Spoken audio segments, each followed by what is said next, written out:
you're in town for a seminar. You also had a book come out over the summer, Rough and Tumble, about the history of submission wrestling. Tell us a little bit about the book and maybe where people can get it.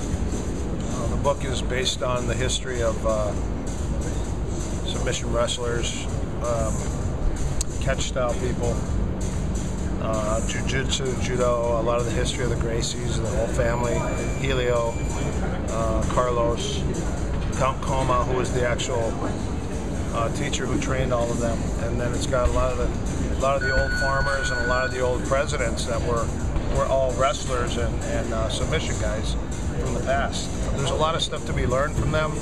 The history is the best, most important, I think, because at least you have an understanding of what you're doing, and not just a lot of the fighters today, especially if they don't want to learn jiu-jitsu, they're learning some type of submission system, and I think it's kind of the other side of it. It's a wrestling base with submissions on the end of it. So it's a very exciting book, and it took about a year and a half to put together.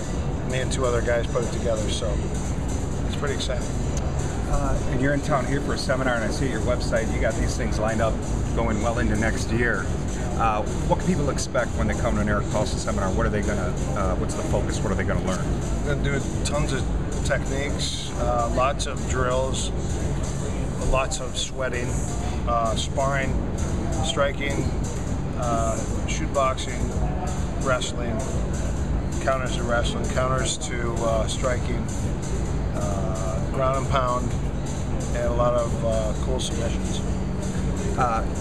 One of our local fighters, Felice Herrig, she's trained out with Josh Barnett. Josh cornered her at Bellator and been out in California with you guys. Fairly new to the MMA. She was a Muay Thai boxer, but fairly new to the MMA game. What do you see in Felice? A lot of people want to know about her on her side.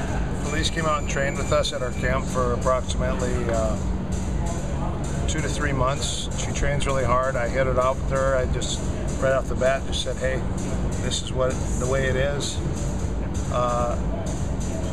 Trainers separated from fighters, and that's the way it is.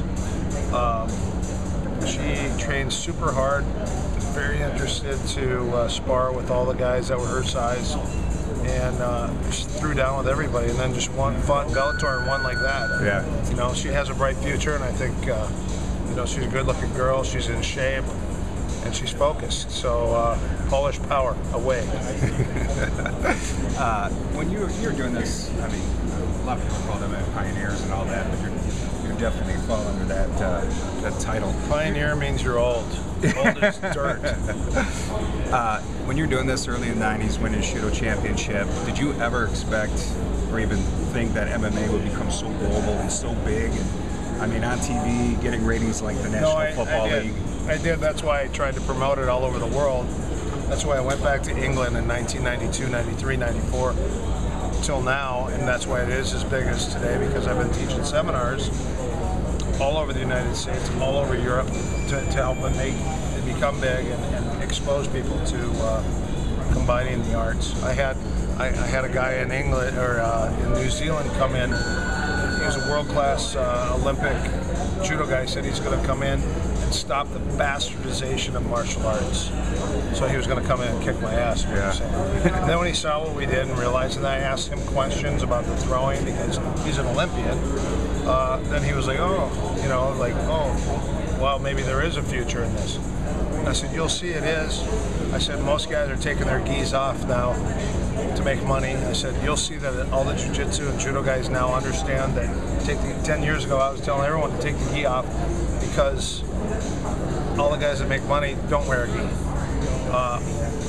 Not that you shouldn't train with a gi, because I love judo, I love jiu-jitsu, but I think that guys that want to fight in Abu Dhabi, become famous, guys that want to fight in the UFC, they're not going to practice cage training with a gi on. Right. So as far as the heritage of jiu-jitsu with the gi and judo with the gi competition, I love it and I respect it, but guys are asking me how come I took my gi off, and so they go, hey, put a gi on. I go, take yours off. They go, why? I go, because you're going to end up making money. Mark my words, 10 years later they're all making money. It's true. So as far as like respect goes with the gi, I love the gi. I enjoy judo. I love jiu-jitsu. I just, as I said, I teach it in my school, but most of the guys that want to compete, they don't wear a gi.